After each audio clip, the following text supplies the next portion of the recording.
প্রিয় শিক্ষার্থী বন্ধুরা, আজকে আমরা তোমাদের একটা খুব ইম্পর্টেন্ট অধ্যায় নিয়ে আলোচনা করব। আজকে আমরা যে অধ্যায়টা নিয়ে আলোচনা করব সেটা হচ্ছে তোমাদের ষষ্ঠ অধ্যায় জীবে পরিবহন, যেটা আমরা শুধুমাত্র টাইপ ভিত্তিক সৃজনশীল সলভ করব প্লাস কিছু বোর্ড কোশ্চেন দেখে নিব। তো প্রথমেই আসি, আমাদের যে একটু বলে রাখি যে এই অধ্যায় থেকে কয়টা টাইপের প্রশ্ন আসতে পারে। তো জীবের পরিবহন থেকে আমরা যদি বলি, এখানকার টাইপ যদি আমরা বলি, 1 নাম্বার টাইপ হচ্ছে রক্তকণিকা। রক্তকণিকা। 2 নাম্বার টাইপ হচ্ছে হৃৎপিণ্ড এবং এর রক্ত সঞ্চালন পদ্ধতি। রক্ত সঞ্চালন পদ্ধতি, ঠিক আছে। এবং 3 নাম্বারে যেটা পাবো সেটা হচ্ছে কি, আমাদের হৃদরোগ, যেমন এর সাথে কোলেস্টেরল, এই টপিকটা। আর 4 নাম্বার টাইপ হচ্ছে আমাদের রক্তদান। রক্তদান এটা হচ্ছে প্রাণীর মধ্যে। আর উদ্ভিদ থেকে যদি আমরা দেখি সেটা হচ্ছে প্রসেদন, প্রসেদন ও আমাদের খনিজ লবণ পরিবহন। খনিজ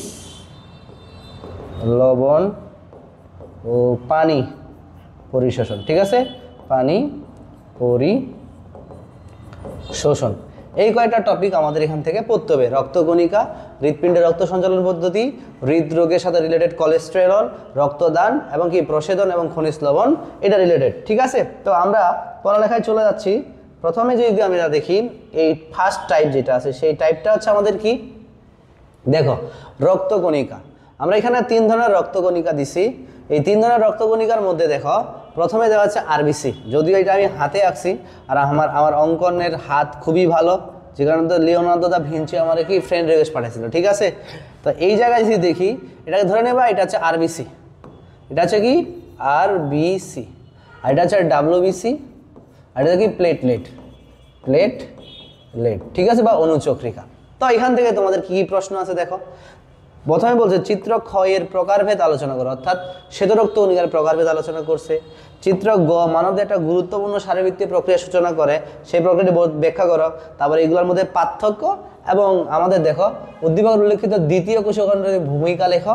এবং এই 7 নম্বর উদ্দীপকের খ এর সংখ্যা অস্বাভাবিক হারে বেড়ে গেলে আমাদের কি হয়।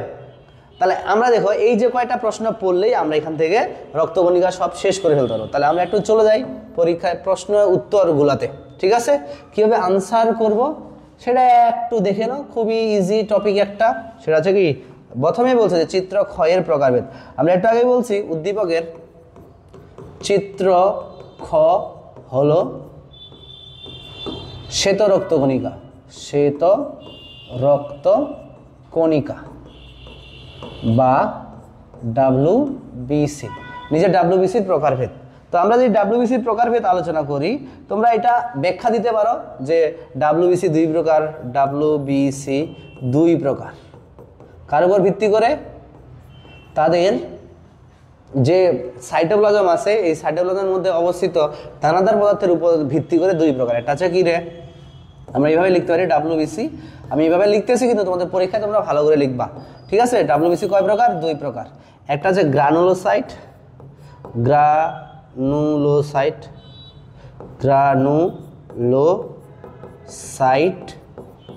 বা দানাদার। আর এটা হচ্ছে অ্যাগ্রানুলোসাইট বা অদানাদার। অ্যাগ্রানুলোসাইট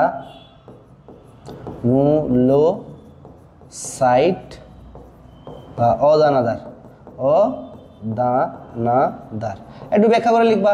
যে সকল আরবিসি ডাব্লিউবিসির সাইটোপ্লাজমে দানাদার পদার্থের উপস্থিত থাকে তাই হলো গ্রানুলোসাইট, আর যাদের হচ্ছে কি দানাদার পদার্থ উপস্থিত থাকে তাই বলা কি অ্যাগ্রানুলোসাইট। এই যে অ্যাগ্রানুলোসাইট আবার 2 প্রকার। এটা আবার কয় প্রকার?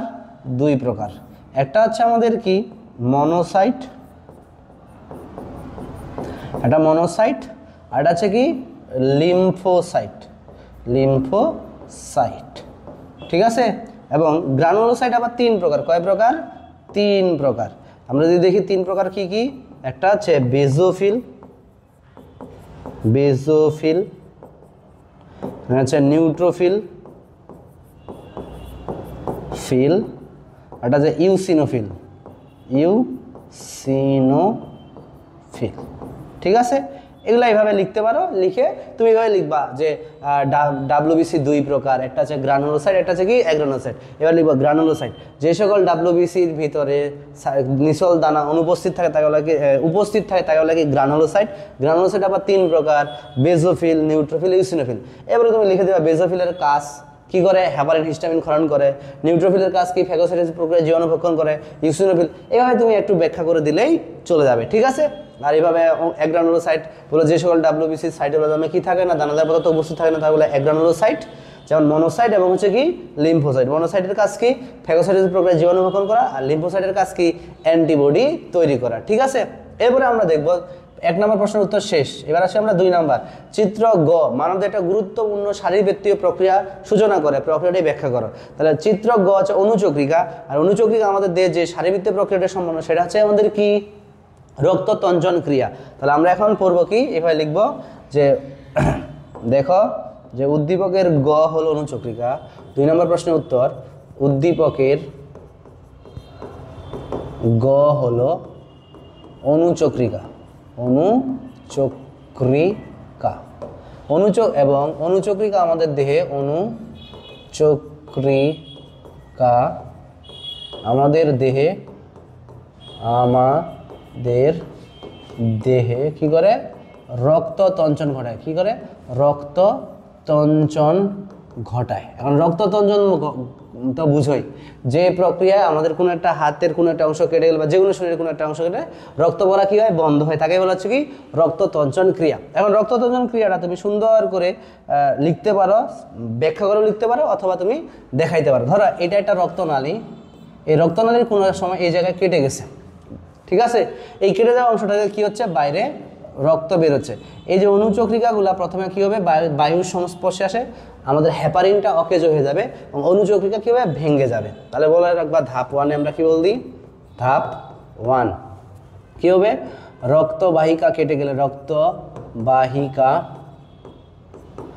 কেটে গেলে রক্ত বাতাসের সংস্পর্শে আসে, বাতাসের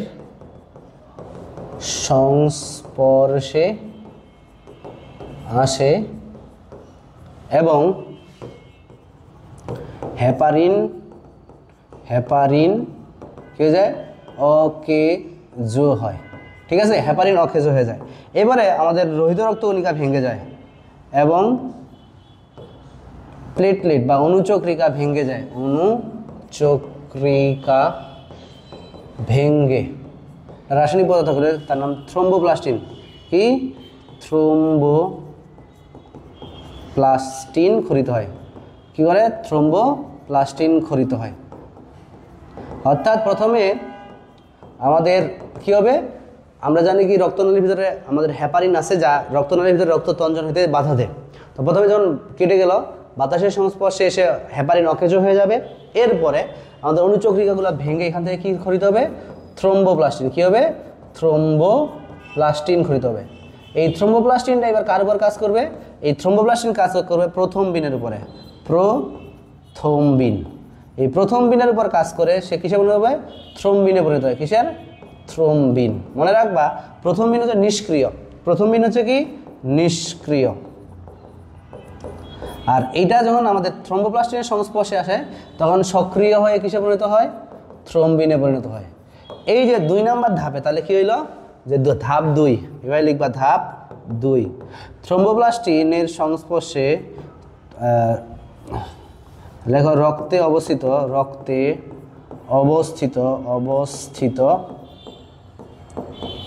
নিষ্ক্রিয়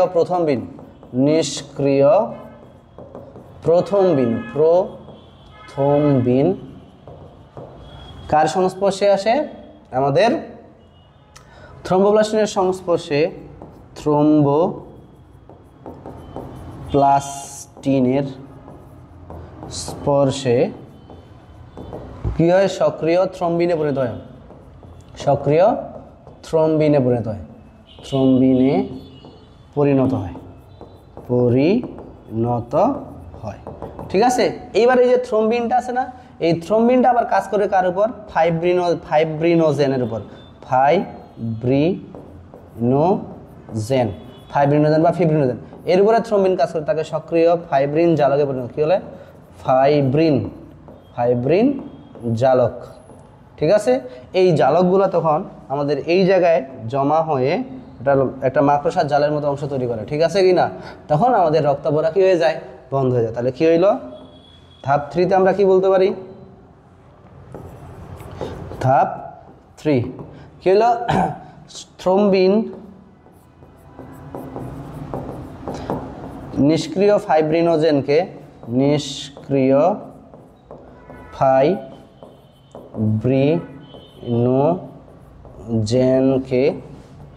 সক্রিয় ফাইব্রিন জালকে পরিণত করে, ফাইব্রিন জালকে পরিণত করে।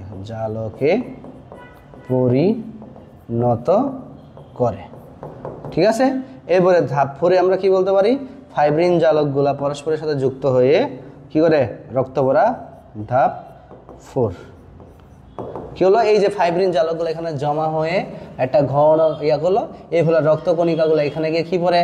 আটকা পড়ে। ঠিক আছে, তাহলে ফাইব্রিন জালক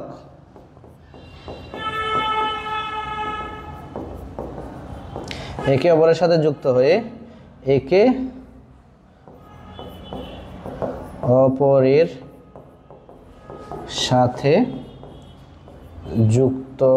কি করে? রক্ত পড়া বন্ধ করে। ঠিক আছে, এইটাই আমাদের কি? রক্ততঞ্চন প্রক্রিয়া। তাহলে ঘ নাম্বার প্রশ্নটা শেষ। ঠিক আছে, 2 নাম্বার প্রশ্ন শেষ। এবার দেখো 3 নাম্বার প্রশ্নটা আমরা কি বলছি? যে উদ্দীপকের ক ও খ এর মধ্যে পার্থক্য, উদ্দীপকের খ এবং গ এর মধ্যে পার্থক্য, উদ্দীপকের ক এবং গ এর মধ্যে পার্থক্য। মানে এক কথা শেষ। লোহিত রক্তকণিকার সাথে শ্বেত রক্তকণিকা, শ্বেত রক্তকণিকার সাথে অনুচক্রিকা, অথবা লোহিত রক্তকণিকার সাথে শ্বেত রক্তকণিকার অনুচক্রিকার একটা পার্থক্য লিখতে বলে। তা আমরা একসাথেই সবগুলা শিখবো। ঠিক আছে, একসাথে সবগুলা শিখবো। তাহলে তুমি এখানে একটা ক্রাইটেরিয়া লিখবা, পার্থক্যের বিষয়। এটাতে লিখবা হচ্ছে কি রে? আরবিসি, এটাতে ডাব্লিউবিসি, আর এটা হচ্ছে কি? আমি একসাথে 3টা পড়ায় ফেলতেছি। ঠিক আছে, তোমরা যেটা আসবে তোমরা নিজের মতো করে লিখে নিও। তাহলে এখানে প্রথমে লেখো পার্থক্যের বিষয়। পার্থক্যের বিষয়। 2 নম্বরে আসে আমরা লোহিত রক্তকণিকা।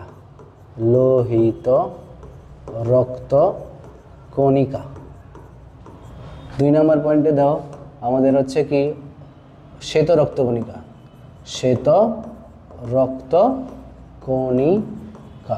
আর এখানে দাও অনুচক্রিকা। ঠিক আছে, প্রথমে যে পার্থক্য রয়েছে সেটা হচ্ছে আকার এবং আকৃতি। 1 নম্বরে আমরা কি বলবো? আকার আকৃতি। ঠিক আছে, মনে রাখবা লোহিত রক্তকণিকা হচ্ছে কি? দ্বি অবতল বৃত্তাকার বৃত্তাকার চাকতির মতো বা গোলাকার চাকতির মতো। ঠিক আছে, শ্বেত রক্তকণিকা কি হচ্ছে? শ্বেত রক্তকণিকা হচ্ছে কি? অনিয়ত আকার, অর্থাৎ নির্দিষ্ট কোনো আকার আকৃতি নেই। নির্দিষ্ট আকার আকৃতি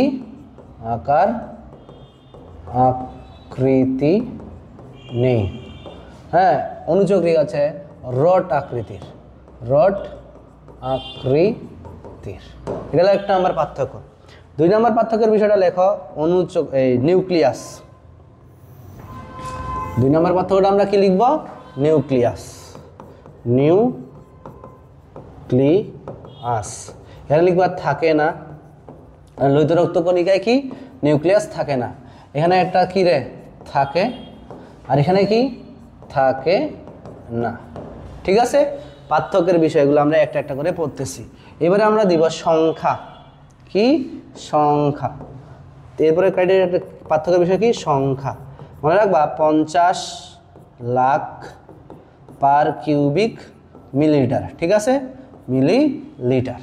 এক্ষেত্রে আমরা কি বলতেছি? এখানে থাকে মাত্র 4 থেকে 10,000 পার কিউবিক মিলিলিটার। ঠিক আছে, আর এখানে থেকে কত? 1.5 থেকে 4 লাখ পার কিউবিক মিলিলিটার। ঠিক আছে, আমরা সংখ্যা গেল। এবার আসি আয়ুষ্কাল। কি বলবো? আয়ুষ্কাল। এবারে ক্রাইটেরিয়াটা আমরা কি দিচ্ছি? আয়ুষ্কাল। আয়ুষ্কাল এটা কত দিন? 120 দিন। এখানে কত? 5 থেকে 15 দিন। এখানে কত? 5 থেকে 9 দিন। ঠিক আছে, আয়ুষ্কাল গেল। এরপরে আমরা কি বলতে পারি আর? তাহলে গেল আকার আকৃতি, গেল নিউক্লিয়াস, সংখ্যা, আয়ুষ্কাল এবং ধরো কাজ। কি বলতেছি? কাজ। এবার দিচ্ছি আমরা কি?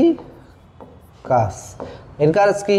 অক্সিজেন ও কার্বন ডাই অক্সাইড এবং বিভিন্ন উপাদান, বিভিন্ন প্রয়োজনীয় উপাদান, প্রয়োজনীয় উপাদান পরিবহন করা, পরিবহন করা। ঠিক আছে। আর শ্বেতরক্তকণিকার কাজ কি? জীবাণু ধ্বংস করা, জীবাণু ধ্বংস করে রোগ প্রতিরোধ করা। কি করা? রোগ প্রতিরোধ করা। আর অনুচক্রিয়ার কাজ কি? রক্ত তঞ্চন ঘটানো, রক্ত তঞ্চন ঘটানো। ঠিক আছে, এই হলো আমাদের কি লোহিত রক্তকণিকা, শ্বেত রক্তকণিকা, অনুচক্রিয়ার পার্থক্য। এখন যদি তোমাকে বলে ক এর সাথে খ এর পার্থক্য করো, তাহলে এটা আর এটা লিখবা। খ এর সাথে গ এর পার্থক্য লিখো, তাহলে এটা আর এটা লিখবা। যদি ক এর সাথে গ এর পার্থক্য বলে, তাহলে এটা আর কি? এটা লিখবো। অর্থাৎ এই জন্য আমি তোমাদের একসাথে 3টা প্রশ্নের উত্তর দিয়ে দিলাম। ঠিক আছে, এই যে দেখো, উদ্দীপকের ক এবং খ এর মধ্যে পার্থক্য লিখো। মানে কি? লোহিত রক্তকণিকা এবং শ্বেত রক্তকণিকার মধ্যে পার্থক্য। উদ্দীপকের খ এবং গ এর মধ্যে পার্থক্য, অর্থাৎ কি? শ্বেত রক্তকণিকা এবং অনুচক্রিকার মধ্যে পার্থক্য। উদ্দীপকের ক এবং গ অর্থাৎ লোহিত রক্তকণিকা এবং কি অনুচক্রিকার মধ্যে পার্থক্য। পারবা?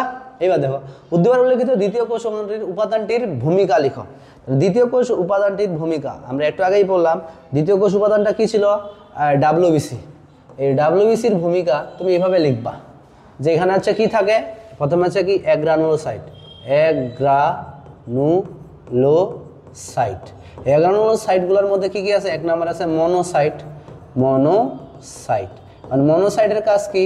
আমাদের ফ্যাগোসাইটোসিস প্রক্রিয়ায়, ফ্যাগোসাইটোসিস প্রক্রিয়ায় জীবাণু ভক্ষণ করে, প্রক্রিয়ায় জীবাণু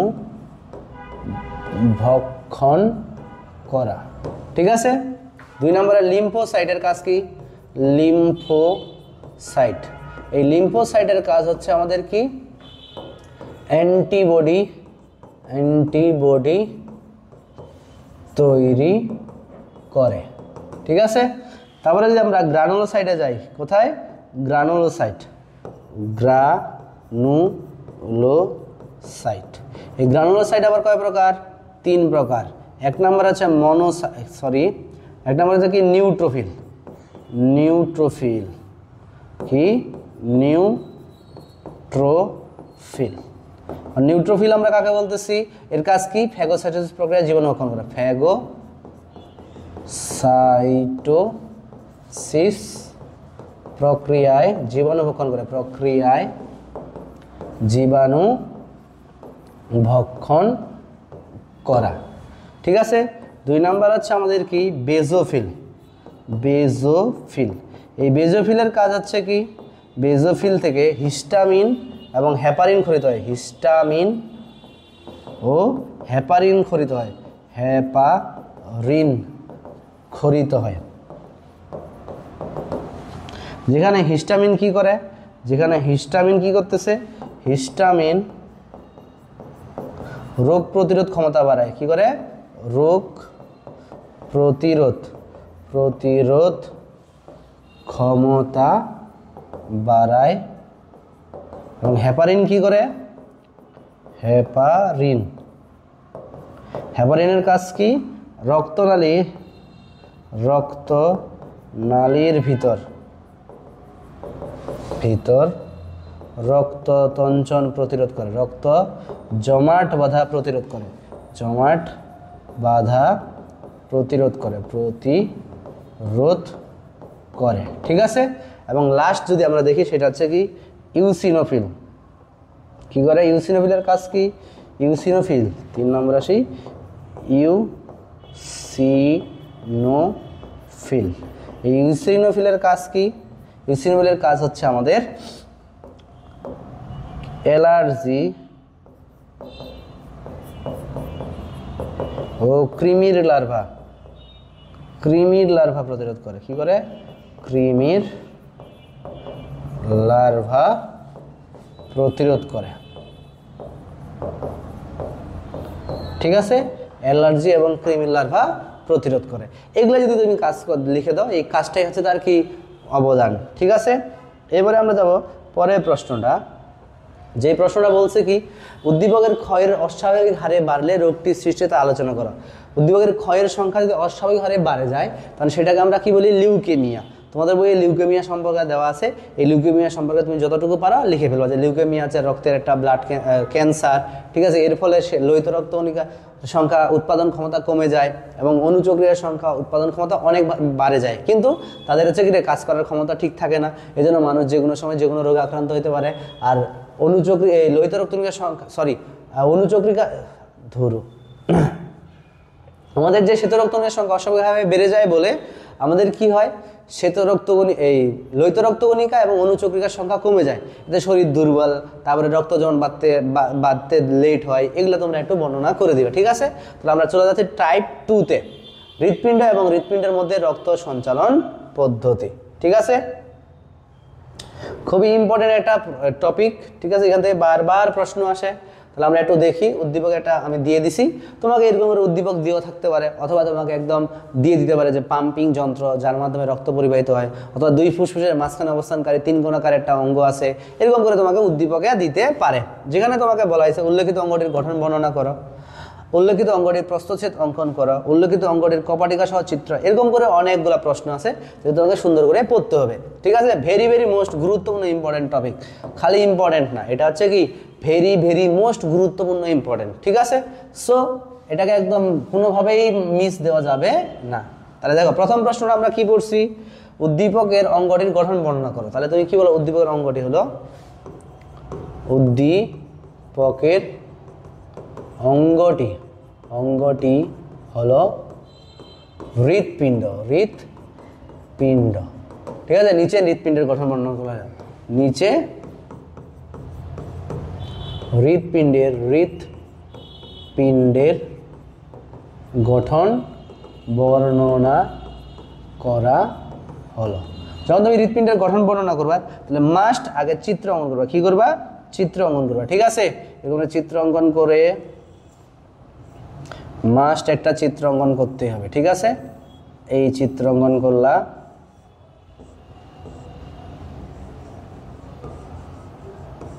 আমি চিত্রটা অঙ্কন করতেছি, দেখো। ঠিক আছে, তোমরা যারা পারো না, আমি একটা টিউটোরিয়াল দিয়ে দিছি কিভাবে চিত্র অঙ্কন করতে হয়, তোমরা ওখান থেকে দেখে নিও। ঠিক আছে, ঠিক আছে, এটা হচ্ছে আমাদের কি হৃৎপিণ্ডের চিত্র। ওকে, এখন তুমি এখানে যখন গঠন বর্ণনা করবে, তখন একটা কাজ করবা, গঠন বর্ণনা করার সময় স্টেপ বাই স্টেপ লিখবা। কি করবা? স্টেপে 1 নম্বরে হচ্ছে কি আবরণ, যে হৃৎপিণ্ড 2 স্তর বিশিষ্ট পেরিকার্ডিয়ামে আবৃত থাকে। কার্ডিয়াম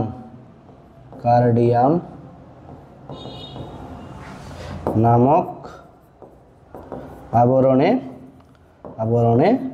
আবৃত থাকে।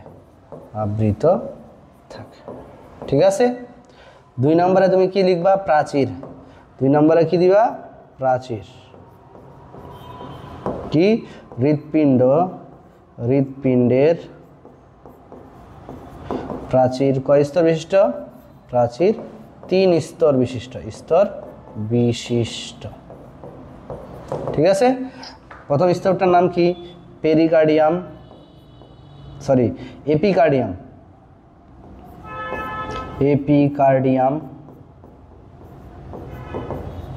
2 নম্বর যে মায়োকার্ডিয়াম।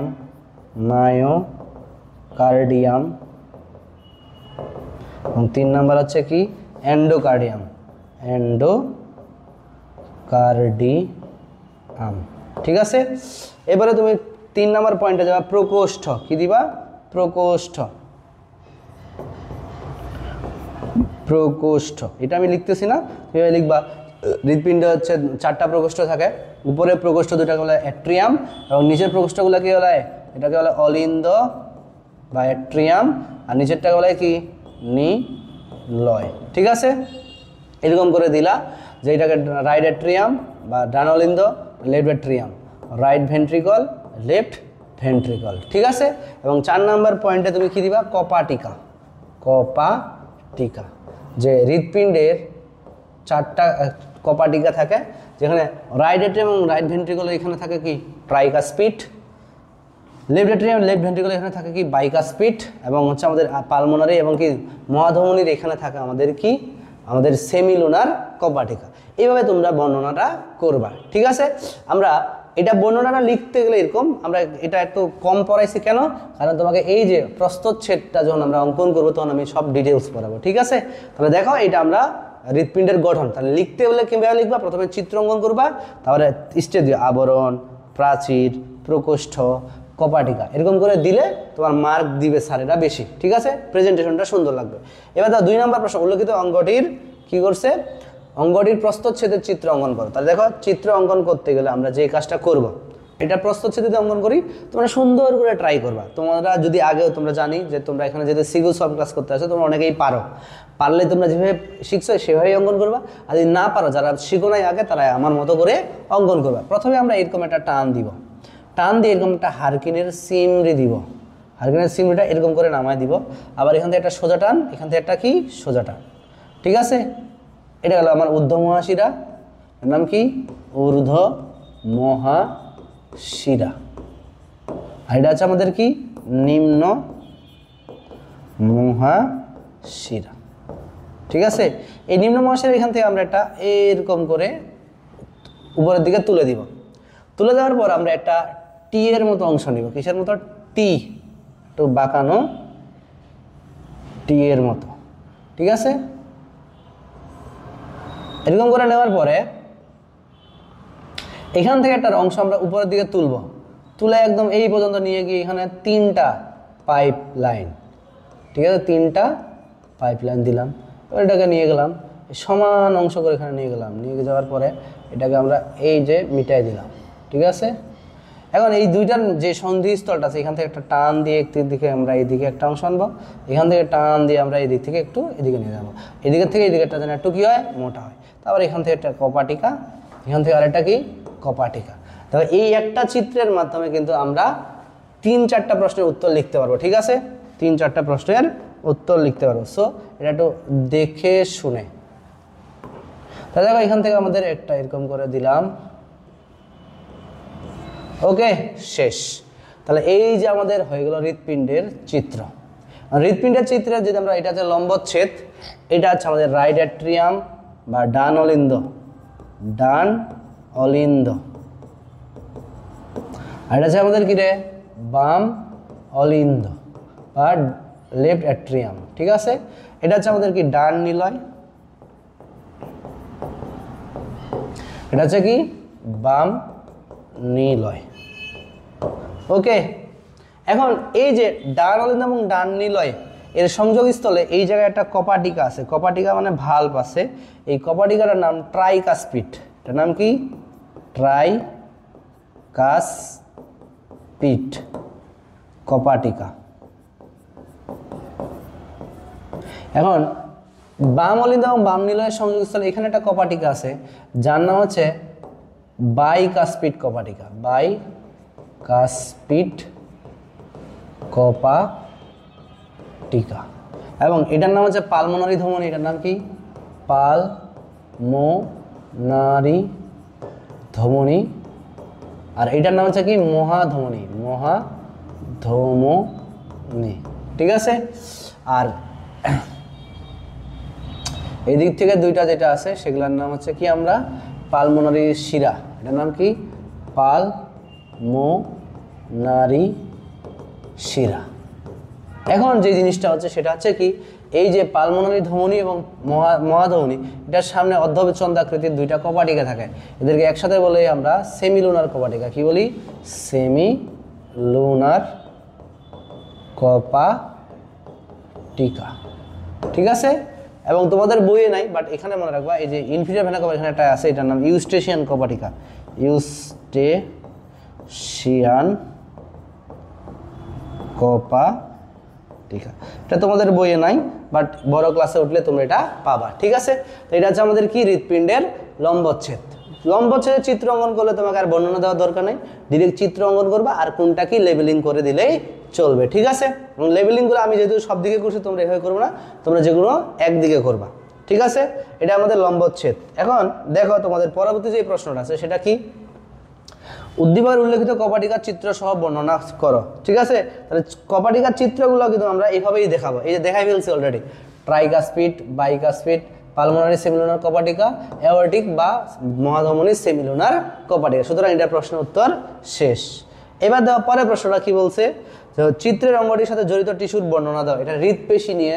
আমরা জানি হৃৎপিণ্ড কোন পেশি দ্বারা গঠিত, আমাদের কি হৃৎপেশি, বা এই হৃৎপেশির গঠন তুমি বর্ণনা, আমরা যে জীবকোষ ও টিস্যু অধ্যায়টা পড়েছি সেখানে দেওয়া আছে, তোমরা যারা ক্লাসটা করো নাই অবশ্যই সেই ক্লাসটা করে ফেলবা, এখানে টাইপ ভিত্তিক আমরা পড়ে ফেলছি। উদ্দীপকের অঙ্গটিকে কার্যক্রম সুস্থ রাখতে করণীয় কি, কারণ এটা তোমাদের বলতে হবে যে হৃৎপিণ্ডকে সুস্থ রাখার জন্য কি করতে হবে, নিয়মিত ব্যায়াম করতে হবে, সুষম খাবার খাইতে হবে, টাটকা শাকসবজি খাইতে হবে, তারপর হচ্ছে আমাদের কি প্রতিদিন ব্যায়াম করতে হবে, ধূমপান করা যাবে না, মদ পান করা যাবে না, এই কথাগুলো তুমি পয়েন্ট আকারে লিখে দিবা। দেখো, উল্লেখিত অঙ্গটির অভ্যন্তরীণ প্রবাহ চিত্রের তীর চিহ্নের মাধ্যমে দেখাও। তাহলে কোন দিক থেকে কোন দিকে রক্ত প্রবাহ হচ্ছে সেটা আমরা তীর চিহ্নের মাধ্যমে দেখাবো। তাহলে তীর চিহ্নের মাধ্যমে যদি আমরা দেখাতে যাই, এটার সাথে আমরা আরেকটা জিনিস পড়ে ফেলতে পারি, সেটা হচ্ছে কি কার্ডিয়াক চক্র। ঠিক আছে? তাহলে আমরা দুইটা প্রশ্ন একসাথে পড়ি। আবার চিত্রটা অঙ্কন করতেছি। এই যে হৃৎপিণ্ড, হলো আমাদের হৃৎপিণ্ডের চিত্রটা আমি আবার অঙ্কন করতেছি, ছোট করে আঁকতেছি জাস্ট। ঠিক আছে?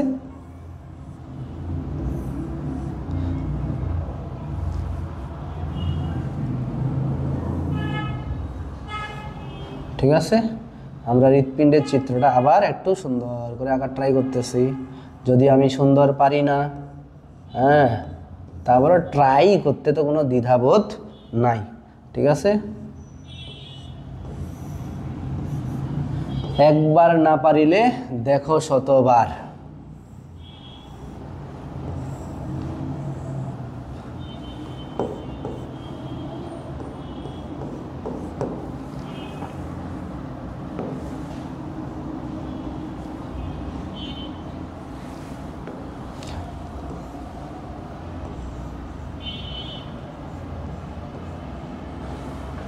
আমরা এখন কার্ডিয়াক চক্র বা হৃৎপিণ্ডের মধ্য দিয়ে কীভাবে রক্ত সঞ্চালিত হয় সেটা আমরা পড়ব, প্লাস তীর চিহ্নের মাধ্যমে দেখাবো। তাহলে আমরা তো লেবেলিং জানি, তো প্রথমে কার্ডিয়াক চক্র বা হৃৎপিণ্ডের মধ্যে রক্ত সঞ্চালন পদ্ধতি বর্ণনা করতে তুমি জানো, তোমাকে এটা মাথায় রাখতে হবে, হৃৎপিণ্ডের কীভাবে কাজ করে, একবার সংকোচন এবং কি প্রসারণ। তার সংকোচনকে বলা হয় সিস্টল, আর প্রসারণকে বলা হয় কি ডায়াস্টল। সবার প্রথমে কি ঘটবে, অলিন্দের প্রসারণ, অলিন্দের প্রসারণ। যখন অলিন্দের প্রসারণ ঘটবে, তাহলে এটা আমার অলিন্দ, এই দুইটা যখন প্রসারিত হবে তার ভিতরে জায়গা বাড়ে যাচ্ছে, ফলে ঊর্ধ্ব মহাশিরা এবং নিম্ন মহাশিরা মাধ্যমে আমাদের কার্বন ডাইঅক্সাইড যুক্ত রক্ত আসবে কোথায়, ডান অলিন্দে, এবং পালমোনারি শিরার মাধ্যমে আমাদের অক্সিজেন যুক্ত রক্ত হবে কোথায়, বাম অলিন্দে। কথাটা বুঝতে পারছি? আমি এগুলো লিখে দিচ্ছি না, লিখে দিলে টাইম লাগবে, কিন্তু তোমরা পরীক্ষা এইভাবেই স্টেপ বাই স্টেপ লিখবা। কি বললাম, অলিন্দের প্রসারণ ঘটলে কি ঘটবে, যে অলিন্দের প্রসারণ ঘটলে সারা দেহ থেকে ঊর্ধ্ব মহাশিরা এবং নিম্ন শিরার মাধ্যমে কার্বন ডাইঅক্সাইড যুক্ত রক্ত আসে ডান অলিন্দে, এবং দুই ফুসফুস থেকে অক্সিজেন যুক্ত রক্ত আসে কোথায়, বাম অলিন্দে। এই সময় ট্রাইক অ্যাসিড বাইক অ্যাসিড ভালভ দুইটা কি থাকে, বন্ধ থাকে। তাহলে এটা গেল অলিন্দের প্রসারণ। এবার আসো অলিন্দের সংকোচন। অলিন্দের সংকোচন, যখন অলিন্দের সংকোচন ঘটবে, অলিন্দের যখন কি ঘটবে, সংকোচন ঘটবে, তাহলে এখানে প্রেসার বাড়ে যাচ্ছে, তখন এই ট্রাইক অ্যাসিড ভালভ এবং বাইক অ্যাসিড ভালভ খুলে যাবে। ট্রাইক অ্যাসিড বাইক অ্যাসিড ভালভ খুলে গেলে প্রথমে কার্বন ডাইঅক্সাইড যুক্ত রক্ত আসবে ডান নিলয়ে, এবং অক্সিজেন যুক্ত রক্ত আসবে বাম নিলয়ে। কোথায় আসতেছে, এখানে। ঠিক আছে? তাহলে এভাবে লিখবা, অলিন্দের সংকোচন ঘটলে ট্রাইক অ্যাসিড ভালভ এবং বাইক অ্যাসিড ভালভ খুলে যায়, ফলে ডান অলিন্দ থেকে রক্ত ডান নিলয়ে এবং বাম অলিন্দ থেকে অক্সিজেনযুক্ত রক্ত কোথায় যায়? বাম নিলয়ে প্রবেশ করে। ঠিক আছে, ঠিক এরপরে কি ঘটনাটা ঘটবে? এরপরে যে ঘটনাটা ঘটবে সেটা হচ্ছে কি, নিলয়ের সংকোচন। নিলয়ের সংকোচন, যখন নিলয়ের সংকোচন ঘটবে তখন কি ঘটনা ঘটবে? এটা যখন সংকুচিত হবে তখন আমাদের এই কার্বন ডাইঅক্সাইড যুক্ত রক্ত এই তীর চিহ্নের এই যে পালমোনারি ধমনির মাধ্যমে দুই ফুসফুসে এবং অক্সিজেনযুক্ত রক্ত আমাদের কিরে এই মহাধমনির মাধ্যমে সারা শরীরে প্রবাহিত হয়। কথাটা বুঝতে পারছি? তাহলে কি লিখবা? নিলয়ের সংকোচন ঘটলে আমাদের ট্রাইকাসিড ভালভ, বাইকাসিড ভালভ আবার বন্ধ হয়ে যাবে এবং সেমিলুনার ভালভ খুলে যাবে। তখন আমাদের কার্বন ডাইঅক্সাইড যুক্ত রক্ত পালমোনারি ধমনির মাধ্যমে দুই ফুসফুসে এবং অক্সিজেন যুক্ত রক্ত মহাধমনির মাধ্যমে সারা শরীরে প্রবাহিত হয়। তাহলে এটা দিয়ে এইদিকে গেল এবং এই অক্সিজেনযুক্ত রক্তটা কার মাধ্যমে? মহাধমনির মাধ্যমে সারা দেহে প্রবাহিত হইল। এবং লাস্ট আমরা কি বলবো? নিলয়ের প্রসারণ। নিলয়ের প্রসারণ, যখন নিলয়ের প্রসারণ ঘটে তখন আবার কি ঘটে? এই যে আমাদের ডান অলিন্দ থেকে কার্বন ডাইঅক্সাইড ডান নিলয়ে এবং অক্সিজেনযুক্ত রক্ত বাম অলিন্দ থেকে বাম নিলয়ে প্রবেশ করে। এই যে আমরা দুইটা প্রশ্নের উত্তর একসাথে বললাম, একটা হচ্ছে কি হৃৎপিণ্ডের ভিতরে রক্ত সঞ্চালন পদ্ধতি কিভাবে হচ্ছে এবং এইখানে আমাদের তীর চিহ্নের মাধ্যমে আমরা দেখাইলাম। ওকে, এই জিনিসটা একদম ভালো করে পড়ে নিবা। ও এই আমাদের শেষ। তাহলে আমাদের পরবর্তী যে প্রশ্নটা আছে কি দেখো, উদ্দীপের অঙ্গটির কপাটিকা সময়ের বিবরণ দাও। এটা আমরা দিছি আগেই। উদ্দীপের অঙ্গটির কার্যপদ্ধতি ওই যে একটু আগেই বললাম, কার্ডিয়াক সাইকেল বা হৃদচক্রটা ব্যাখ্যা করতে হবে। আর উদ্দীপের অঙ্গটির মাধ্যমে রক্ত সঞ্চালন প্রক্রিয়াটাই বর্ণনা করো। সবগুলার উত্তর আমরা এক প্রশ্নের মাধ্যমেই এভাবে লিখবে। তো চিত্র অঙ্কন করবে একটা, তারপরে অলিন্দের প্রসারণ, অলিন্দের সংকোচন, নিলয়ের সংকোচন, নিলয়ের প্রসারণ। কি কি বললাম আবার দেখো। অলিন্দের প্রসারণ ঘটলে প্রসারিত হলে জায়গায় বাড়ে যায় এবং সারা শরীর থেকে কার্বন ডাইঅক্সাইড যুক্ত রক্ত ঊর্ধ্ব মহাশিরা এবং নিম্ন মহাশিরার মধ্যে রাইট এট্রিয়ামে এবং অক্সিজেন যুক্ত রক্ত আসে কোথায়? লেফট এট্রিয়ামে। এরপরে আমাদের কি করে? অলিন্দের সংকোচন ঘটবে। অলিন্দের সংকোচন ঘটলে এখানে চাপ বাড়ে যাবে। চাপ বাড়ে গেলে কি হবে?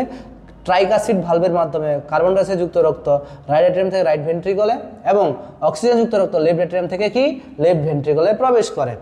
এরপরে নিলয়ে যখন সংকোচন ঘটবে তখন ট্রাইকাসিড বাইকাসিড ভালভ বন্ধ হয়ে যাবে এবং নিলয়ের এখানে চাপ বাড়ে গেলে কার্বন ডাইঅক্সাইড যুক্ত রক্ত পালমোনারি ধমনির মাধ্যমে দুই ফুসফুসে এবং অক্সিজেন যুক্ত রক্ত কিরে মহাধমনির মাধ্যমে সারা শরীরে প্রবাহিত হয়। এইভাবে বললেই আমাদের হৃৎপিণ্ডের মাধ্যমে রক্ত সঞ্চালন পদ্ধতি বর্ণনা করা শেষ। ওকে, এবার দেখো আমাদের টাইপ 3-তে চলে যাব। এখন আমরা আসি আমাদের তৃতীয় টাইপ। এই টাইপে একটা গাছ আছে, এই গাছের মধ্যে এখানে মাটিতে পানি আছে। এই পানি, হ্যাঁ, এখানে মূলগুলোকে আমরা পি দ্বারা প্রকাশ করছি, শেকড় বা মূলগুলোকে। আর এখানে একটা পলিথিন দিয়ে পাতাটাকে ঢেকে রেখেছি, যেখানে পাতা থেকে কি বের হচ্ছে? পানি বের হয়েছে। যেই প্রক্রিয়াটাকে আমরা কি দ্বারা? বি, আর পাতাকে আমরা কি দ্বারা প্রকাশ করছি? কিউ। ঠিক আছে, তাহলে উদ্দীপকের দেখো, উদ্দীপকের পি হতে কিউ অংশে কিভাবে পানি প্রবাহিত হয়, অর্থাৎ পানি শোষণ প্রক্রিয়াটাকে বর্ণনা করতে বলছে। তাহলে এখন আমরা পানি শোষণ প্রক্রিয়াটাতে চলে যাই। কিভাবে উদ্ভিদ তার পানি শোষণ করে। এটার জন্য আমাদের একটা চিত্র অঙ্কন করতে হবে। সেটা হচ্ছে কি? আমাদের মূলের অন্তর্গঠনের চিত্র।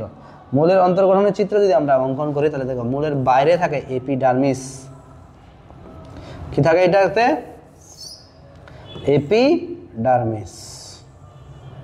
তাহলে ডার্মিস মানে ত্বক, মানে মূলের বাইরের দিকে যে ত্বকটা থাকে তাকে বলা কি? এপিডার্মিস। এবং এই মূলের বাইরে কতগুলা রোমের মতো অংশ থাকে যাকে বলা কি? মূল রোম।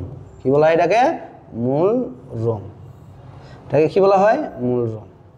ঠিক আছে, এবং এর ভিতরে যে কোষগুলো আছে এগুলোকে বলা হয় কর্টেক্স। মানে অনেকগুলো এরকম গোল গোল কোষ থাকে মূলের ভিতরে, এগুলোকে বলতেছি আমরা কি? কর্টেক্স। কি হয়? কর্টেক্স। আমরা কি বলতেছি? এটাকে লাগে এপিডার্মিস। এপিডার্মিস আচ্ছা কি? মূল রোম। ঠিক আছে, আর এগুলো হচ্ছে আমাদের কর্টেক্স, কর্টেক্সের কোষ।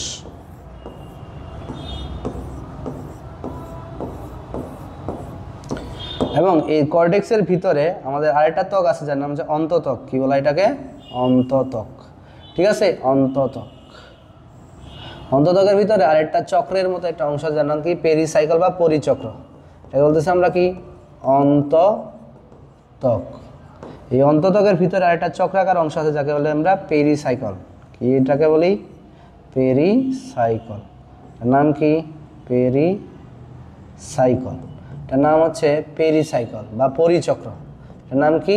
চক্রের মতো দেখতে, তো এই জন্য নাম দিছে কি? পরিচক্র।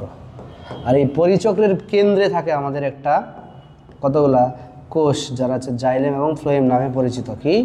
জাইলেম। এগুলো হচ্ছে কি? জাইলেম নামে পরিচিত। ওকে, জাইলেম। এগুলো হচ্ছে কি? জাইলেম। তাহলে দেখো আমরা যে একটা গাছ দেখাই, ধরো প্রথমে এটা গাছ,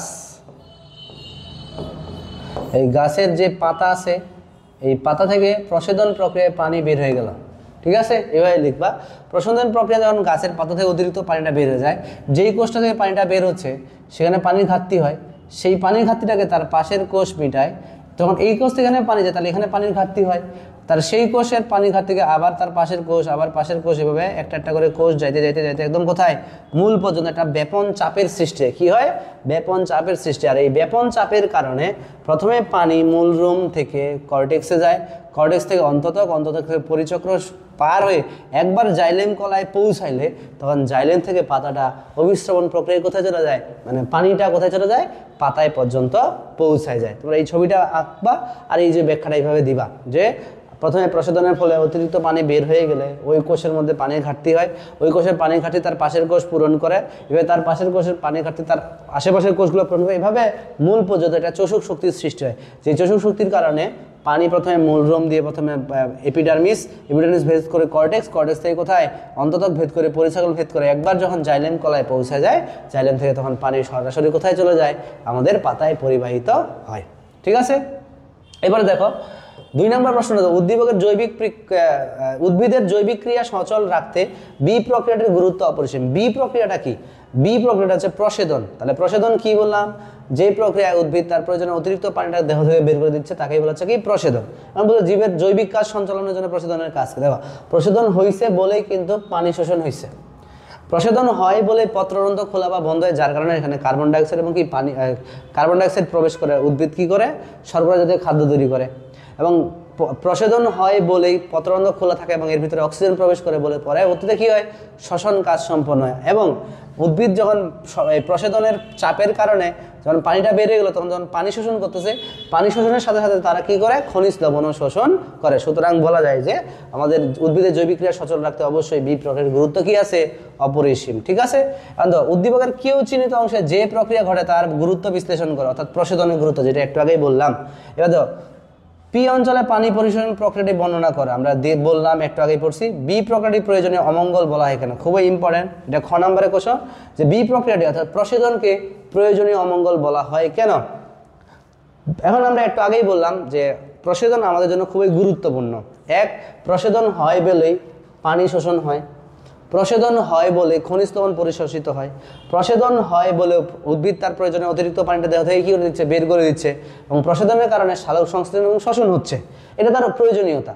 কিন্তু যদি একটা উদ্ভিদ তার মাটির নিচে যতটুকু পানি শোষণ করতে পারে তার থেকে যদি অতিরিক্ত পানি দেহ থেকে কী করে দেয়? বের করে দেয়, তখন উদ্ভিদের দেহে পানির ঘাটতি দেখা দেয়। আর পানির ঘাটতি দেখা দিলে উদ্ভিদের যেই সমস্যাটা হয় সেটা থেকে কোষগুলো নিস্তেজ হয়ে একটা সময় উদ্ভিদ কী হয়ে যেতে পারে? মারা যাইতে পারে। এই জন্য যেমন একদিকে প্রসাধন আমাদের জন্য গুরুত্বপূর্ণ উদ্ভিদের জন্য, অপরদিকে প্রয়োজনের বেশি প্রসাধন হয়ে গেলে উদ্ভিদের জন্য সেটা আবার কী হইতে পারে? ক্ষতিকর অবস্থাও হইতে পারে। এই জন্য প্রসাধনকে বলা হয় কি? প্রয়োজনীয় অমঙ্গল বা নেসেসারি ইভিল। ঠিক আছে, এবার 6 নম্বর প্রশ্নটা খুবই ইম্পর্টেন্ট, যে কিউ হতে যে অঙ্গের মাধ্যমে পানি বের হয়ে যায় তার গঠন বর্ণনা করো। তাহলে কিউ হতে, কিউ মানে পাতা হতে পানি যেই অঙ্গের মাধ্যমে বের হয় তাকে বলে পত্ররন্ধ্র। কি? পত্ররন্ধ্র, যেটা তোমাদের বইয়ে নাই, কিন্তু বইয়ের ছবি আছে কিন্তু ব্যাখ্যা দেওয়া নাই। ঠিক আছে, এই জন্য তোমরা মনে রাখবা পত্ররন্ধ্রের গঠন, পত্ররন্ধ্রের গঠনটা খুবই ইম্পর্টেন্ট। ঠিক আছে, পত্ররন্ধ্র মনে রাখবা। দুটি অর্ধচন্দ্রাকৃতির রক্ষী কোষ দ্বারা কি গঠিত হয়? পত্ররন্ধ্র গঠিত হয়। ঠিক আছে, প্রথমে কি বলবা? দুটি অর্ধ চন্দ্রাকৃতির রক্ষী কোষ দ্বারা পত্ররন্ধ্র গঠিত হয়, পত্ররন্ধ্র গঠিত হয়। ঠিক আছে, গঠিত হয়। দেখো প্রত্যেকটা রক্ষী কোষ, এই যে একটা রক্ষী কোষ, এই রক্ষী কোষের কেন্দ্রে থাকে একটা করে নিউক্লিয়াস। কি থাকে? এগুলো আছে কি? Nucleus, nucleus. নিউক্লিয়াস। ঘন সাইটোপ্লাজম থাকে, ঘন সাইটোপ্লাজম থাকে, কি থাকে? সাইটোপ্লাজম। এটা কি? সাইটোপ্লাজম। এবং এখানে আমাদের কি থাকে? বহু ক্লোরোপ্লাস্ট থাকে। কি থাকে? বহু ক্লোরোপ্লাস্ট। তাহলে এগুলোকে আমরা কি দিলাম? ক্লোরোপ্লাস্ট। পাতার পত্ররন্ধ্রের বা রক্ষী কোষের মধ্যে আমাদের অসংখ্য কি থাকে? ক্লোরোপ্লাস্ট থাকে। কি থাকে? ক্লোরোপ্লাস্ট। এবং এই রক্ষী কোষের চারদিকে আবার কতগুলা বিভিন্ন আকৃতির কোষ পাওয়া যায়, যে কোষগুলোকে আমরা বলি সহকারী কোষ। কি বলি? সহকারী কোষ। কথাটা বুঝতে পারছি? এটাকে বলা কি? সহকারী কোষ। তাহলে তুমি ব্যাখ্যাটা কিভাবে লিখবা? দুটি অর্ধচন্দ্রাকারী রক্ষী কোষ দ্বারা পত্ররন্ধ্র গঠিত, এবং রক্ষী কোষে একটি সুস্পষ্ট বড় নিউক্লিয়াস বিদ্যমান, বড় নিউক্লিয়াস বিদ্যমান। এদের ঘন সাইটোপ্লাজম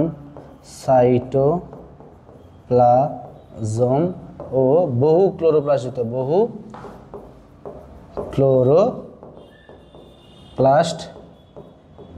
থাকে। ঠিক আছে? ঘন সাইটোপ্লাজমে বহু ক্লোরোপ্লাস্ট থাকে। ঠিক আছে? এবং তুমি এখানে দেখবা যে রক্ষী কোষের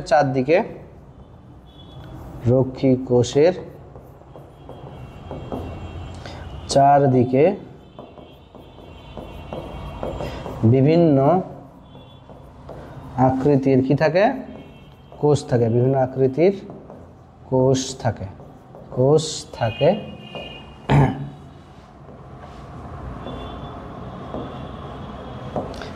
থাকে।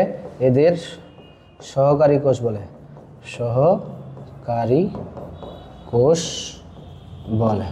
ঠিক আছে? তাহলে রক্ষী কোষ কি?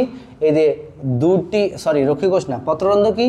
দুটি রক্ষী কোষ দ্বারা আবদ্ধ ছিদ্রপথটাকে আমরা বলতেছি কি? পত্ররন্ধ্র। এভাবে তুমি ব্যাখ্যা দিবা, একটু ডিটেলস লিখবা, আরামসে তুমি ফুল মার্ক পাবা। এটা যদিও তোমাদের বইয়ে নাই, চিত্র আছে, ব্যাখ্যা নাই, কিন্তু তোমাদের পড়ে নিতে হবে, পরীক্ষায় আসতে পারে। ঠিক আছে? ইম্পর্টেন্ট, খুবই ইম্পর্টেন্ট, পরীক্ষায় আসার মতো। এখন এরপরে যে প্রশ্নটা দেখতেছি সেটা হচ্ছে কি? যে কিউতে যে অঙ্গের মাধ্যমে পানি বের হয়ে যায় তার গঠনচিত্র বর্ণনা করা। এবারে দুইটা আমরা উদ্দীপক, একটা এম আর একটা এন। মানে এম হচ্ছে কি? ধমনী, আর এন হচ্ছে কি? শিরা। তাহলে এম ধমনীর ব্যাখ্যা দিবা, আর শিরা এবং ধমনীর মধ্যে পার্থক্য নিজেরাই পড়ে ফেলবা, এটা অতটা ইম্পর্টেন্ট না। টাইপ 4, যেখানে আমাদের হৃদরোগ নিয়ে আমরা আলোচনা করবো। কি নিয়ে আলোচনা করব?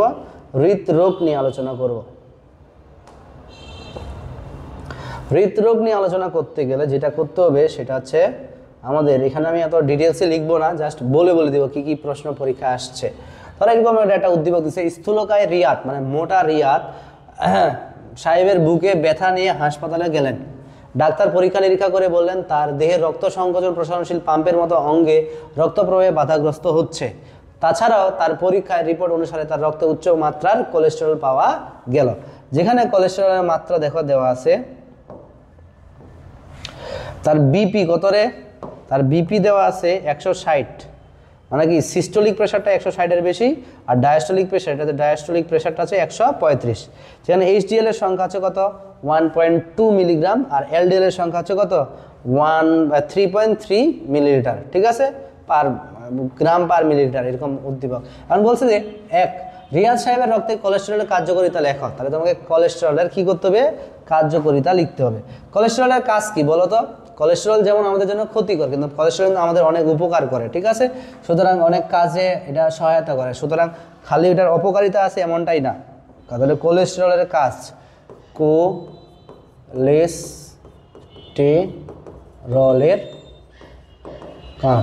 কোলেস্টেরলের কাজ যদি তুমি বর্ণনা 1-2 করে পয়েন্ট করো। এক নম্বর কাজটা আছে কি? কোষ প্রাচীর গঠনে সহায়তা করে। কোষ প্রাচীর বা কোষ ঝিল্লি তৈরিতে সাহায্য করে। কোষ ঝিল্লি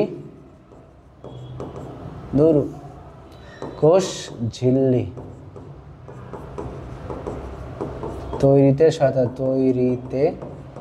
সহায়তা করে। 2 নম্বর, কোষ প্রাচীরের কোষ ঝিল্লির ভেদ্যতা বাড়ায়, কোষ ঝিল্লির ভেদ্যতা বাড়ায়। ঠিক আছে। 3 নম্বর পয়েন্ট যদি আমরা বলি কি, অ্যাড্রেনাল গ্রন্থির হরমোন, অ্যাড্রেনাল গ্রন্থির হরমোন তৈরিতে সহায়তা করে, হরমোন তৈরিতে সহায়তা করে, সহায়তা করে। 4 নম্বর পয়েন্টে আমরা কি বলতেছি, পিত্তরস তৈরিতে সাহায্য করে, পিত্তরস তৈরি করে। ঠিক আছে। 5 নম্বর পয়েন্ট কি, যে চামড়ার নিচের কোলেস্টেরল কি করতেছে, সূর্যের আলোর প্রভাবে ভিটামিন ডি এ পরিণত হয়, ভিটামিন ডি এ পরিণত হয়। তোমাদের বইয়ে দেখবা কোলেস্টেরলের যে পার্টটা আছে এখানে তার কাজ দেওয়া আছে। ঠিক আছে। এখন বলছে উদ্দীপকের বিপি এর রিপোর্টে যে রোগ নির্দেশ করে তার কারণ এবং প্রতিকার করো। ঠিক আছে। তার বিপি 160, তার মানে বুঝতে হবে তার উচ্চ রক্তচাপ। তাই তুমি এখানে কি করো, উচ্চ রক্তচাপের কারণ এবং তার প্রতিকার। প্রথমে কারণ লিখবা, উচ্চ রক্তচাপের কারণ কি, যে উচ্চ রক্তচাপের কারণ হচ্ছে যে তেল চর্বি জাতীয় খাবার খাইছে, তাহলে তাদের যে ফ্যামিলিগত ইতিহাস আছে, অর্থাৎ যাদের বাবা মার উচ্চ রক্তচাপ থাকে তাহলে সন্তানের ক্ষেত্রে উচ্চ রক্তচাপ হওয়ার সম্ভাবনা কি হয়, বাড়ে যায়। সুষম খাবার খায় না, ফাস্ট ফুড খায়। ঠিক আছে। ধূমপান করে, মদ পান, এগুলো আছে তার কারণ।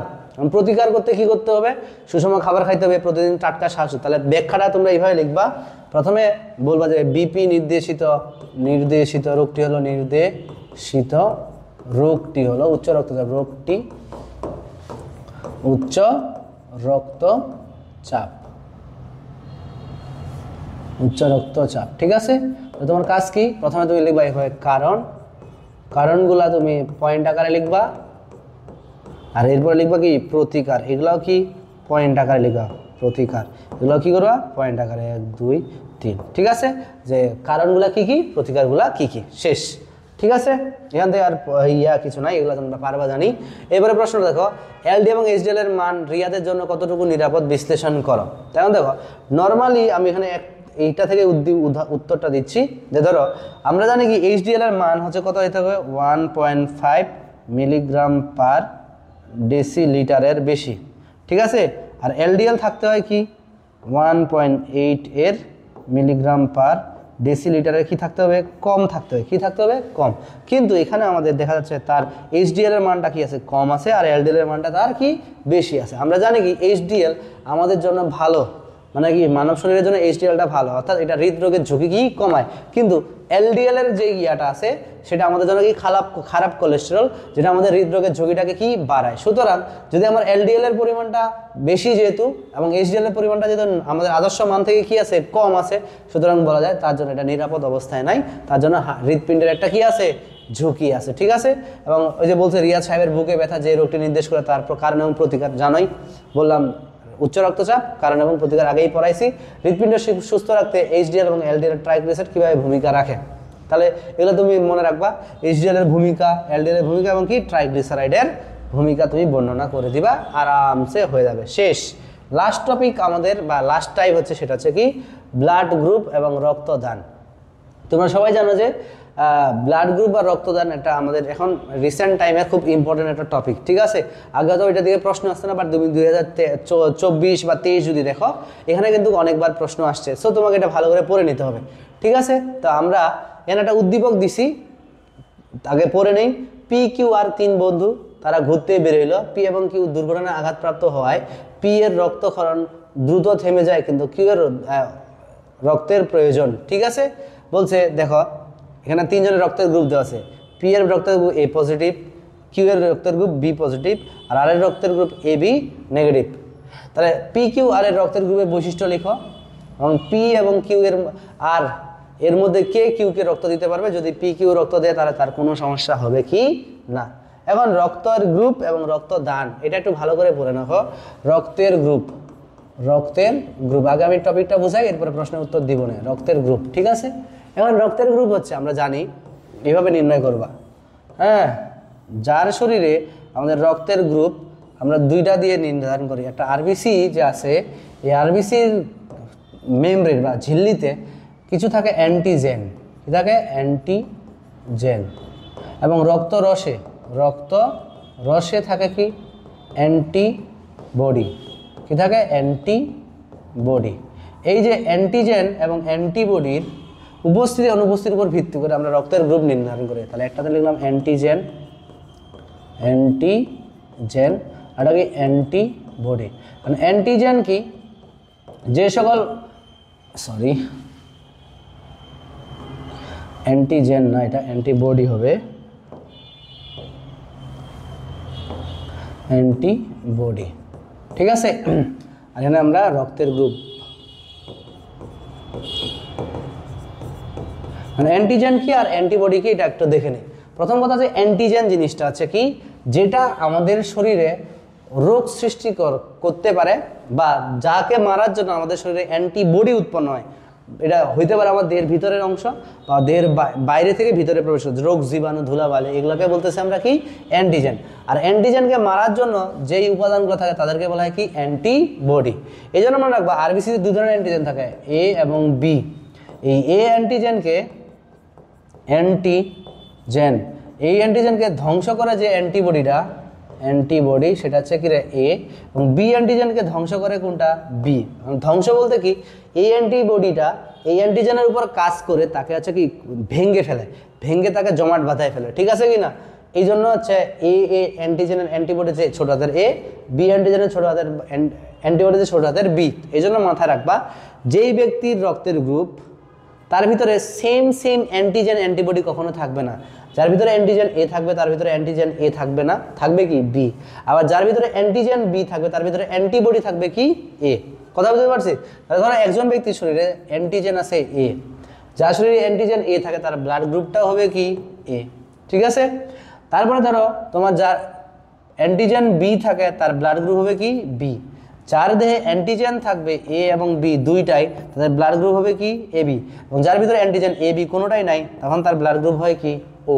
তাহলে দেখো অ্যান্টিজেন পড়ে ফেললাম, তাহলে অ্যান্টিবডি কি পাবো, যার ভিতরে অ্যান্টিজেন এ থাকবে। আমরা আগেই বলছি একই জাতীয় অ্যান্টিজেন অ্যান্টিবডি কারো রক্তে থাকে না, ভিন্ন জাতীয় অ্যান্টিজেন অ্যান্টিবডি। তাহলে এর ভিতরে এ অ্যান্টিজেন আছে মানে তার ভিতরে বি অ্যান্টিবডি থাকবে, এর ভিতরে বি অ্যান্টিজেন আছে মানে তার ভিতরে এ অ্যান্টিবডি থাকবে, এবং যার ভিতরে এ বি অ্যান্টিজেন আছে তার ভিতরে কোনো অ্যান্টিবডি থাকে না, আর যার ভিতরে কোনো অ্যান্টিজেন নাই তার ভিতরে অ্যান্টিবডি এ বি দুইটাই থাকে। এখন ওই যে প্রশ্নটা বলছে না, এই প্রশ্নটা বলছে না যে ধরো পি কিউ আর এর রক্তের গ্রুপের বৈশিষ্ট্য লেখো। তাহলে দেখো পি এর রক্তের গ্রুপ এ পজিটিভ, তাহলে তুমি এভাবে লিখবা যে পজিটিভ নেগেটিভ নির্ধারণ করা হয় রেসার্চ ফ্যাক্টর দিয়ে, এটা একটু বুঝাই নেই। আর এটা যে ব্লাড গ্রুপ বললাম, আর ব্লাড গ্রুপ পজিটিভ হবে নাকি নেগেটিভ হবে এটা হচ্ছে কার উপর, আর এইচ ফ্যাক্টরের উপর ডিপেন্ড করে। যাদের ভিতরে আর এইচ ফ্যাক্টর থাকে তাদেরকে বলবা পজিটিভ, আর যাদের ক্ষেত্রে পজিটিভ হলে আর এইচ ফ্যাক্টর উপস্থিত, আর যাদের আর এইচ ফ্যাক্টর থাকে না তারা হচ্ছে কি রে অনুপস্থিত, তাদেরকে বলা হয় কি নেগেটিভ, ঠিক আছে। তাহলে দেখো তুমি এখানে বৈশিষ্ট্য লিখতেছো, কি বলবা, আর এর রক্তের গ্রুপ এ পজিটিভ, তাহলে বলবা আর যে ব্যক্তিটা আছে তার রক্তের অ্যান্টিজেন এ থাকে কিন্তু অ্যান্টিবডি থাকে বি এবং তাদের আর এস ফ্যাক্টর পজিটিভ, ঠিক আছে। আবার কিউ এর ক্ষেত্রে তাদের ভিতরে অ্যান্টিজেন থাকে বি, অ্যান্টিবডি থাকে কি রে এ এবং তাদের ক্ষেত্রে আর এস পজিটিভ। এবং আর এর ক্ষেত্রে যদি বলি তার ভিতরে অ্যান্টিজেন এ বি দুইটাই আছে, তার মানে তার ভিতরে অ্যান্টিবডি এ বি কোনোটাই নাই এবং তার ক্ষেত্রে আর এস ফ্যাক্টর নাই বলে সে হচ্ছে কি নেগেটিভ হয়, বৈশিষ্ট্য লিখতে পারলো। এখন বলছে পি এবং আর কি কিউ কে রক্ত দিতে পারবে। এখন রক্ত দেওয়া না দেওয়াটা ডিপেন্ড করতেছে কার উপর, আমাদের আর এস ফ্যাক্টরের উপর। যে যাদের ভিতরে আর এস পজিটিভ থাকে তারা হচ্ছে কি এখন ধরো আমরা এটা দেখাচ্ছি যে একজন ব্যক্তির ব্লাড গ্রুপ দরকার, ঠিক আছে। আমরা ধরলাম এখানে আমাদের এখানে একদিকে নিলাম আমরা দাতা আর একদিকে নিলাম কি গ্রহীতা। দাতা হিসাবে আমার এ বি এবং কি ও সবাই আছে, ঠিক আছে। এখন ধরো একজনের রক্তের দরকার এ, আমি জানি যার শরীরের রক্ত এ তার ভিতরে অ্যান্টিবডি থাকে কি বি, তাহলে এর কাছ থেকে সে রক্ত নিতে পারবে কারণ এখানে কোনো অ্যান্টিজেন এ নাই, যেখানে এই অ্যান্টিবডি থাকে হচ্ছে কি করতে পারবে না, জমাট বাঁধতে পারবে না। কিন্তু দেখো বি এর রক্ত সে নিতে পারবে না। কেন নিতে পারবে না? বি এর মধ্যে অ্যান্টিজেন আছে কি বি, আর এর ভিতরে অ্যান্টিবডি বি আছে, এই অ্যান্টিবডি একে ধ্বংস করে ফেলবে। আবার এবি থেকেও নিতে পারবে না। এবি থেকে নিতে পারতেছে না কেন? কারণ তার ভিতরে অ্যান্টিবডি আছে বি, সেটা এই অ্যান্টিজেনকে কি করে ফেলবে? ধ্বংস করে ফেলবে। ও এর কাছ থেকে নিতে পারবে, কারণ এর ভিতরে কোনো অ্যান্টিজেন নাই। এমন ধরো এখন একজন ব্যক্তি যে ব্লাড গ্রুপ আছে বি, সে কার কাছ থেকে নিতে পারবে? এর কাছ থেকে নিতে পারবে না। কেন? কারণ এর ভিতরে অ্যান্টিবডি আছে কি এ, তাহলে এর কাছ থেকে রক্ত নিলে এই অ্যান্টিবডি এই অ্যান্টিজেনকে জমাট বাঁধায় ফেলবে। তাহলে বি থেকে নিতে পারবে, এ বি থেকে নিতে পারবে না। কেন? কারণ এই অ্যান্টিজেনকে ধ্বংস করে ফেলে। ও থেকে নিতে পারবে, কারণ এর ভিতরে কোনো অ্যান্টিজেন নাই। এখন এমন একজন ব্যক্তি পাইলাম যার ব্লাড গ্রুপ দরকার এ বি, সে এর কাছ থেকে নিতে পারবে, কারণ তার ভিতরে কোনো অ্যান্টিবডি নাই। এর কাছ থেকেও নিতে পারবে, এর কাছ থেকেও নিতে পারে, এরকম। যেহেতু সবার কাছ থেকে সে নিতে পারে, সেজন্য সে হলো কি সার্বজনীন গ্রহিতা। কেন? তার ভিতরে কোনো অ্যান্টিবডি নাই। অ্যান্টিবডি যেহেতু নাই, সে কাউকে ধ্বংস করতে পারতেছে না। আর যাদের ও, তাদের অ্যান্টিবডি আছে এ বি দুইটাই, তাহলে এর কাছ থেকেও নিতে পারবে না, এর কাছ থেকেও নিতে পারবে। কেন? এই বি অ্যান্টিজেনকে এই বি অ্যান্টিবডি ধ্বংস করে ফেলবে। এর কাছ থেকে তো অবশ্যই নিতে পারবে না, আর এর কাছ থেকে। আর অক্সিজেন বলতে ও পজিটিভ সবাইকে দিতে পারে বলে এটাকে বলা কি সার্বজনীন দাতা। ঠিক আছে? এখন যদি আমরা পজিটিভ এবং নেগেটিভটা দেখি, যে পজিটিভ নেগেটিভকে দিতে পারবে কিনা, আর নেগেটিভ পজিটিভকে দিতে পারবে কিনা। মনে রাখবা, নেগেটিভ সবাইকে দিতে পারবে, নেগেটিভ সবাইকে দিতে পারে, পজিটিভকে দিতে পারে, কিন্তু পজিটিভ দিতে পারে না, কেন? ধরো একজন ব্যক্তি, এই একজন ব্যক্তি, ঠিক আছে, ধরো এখানে একজন ব্যক্তি, এই লোক,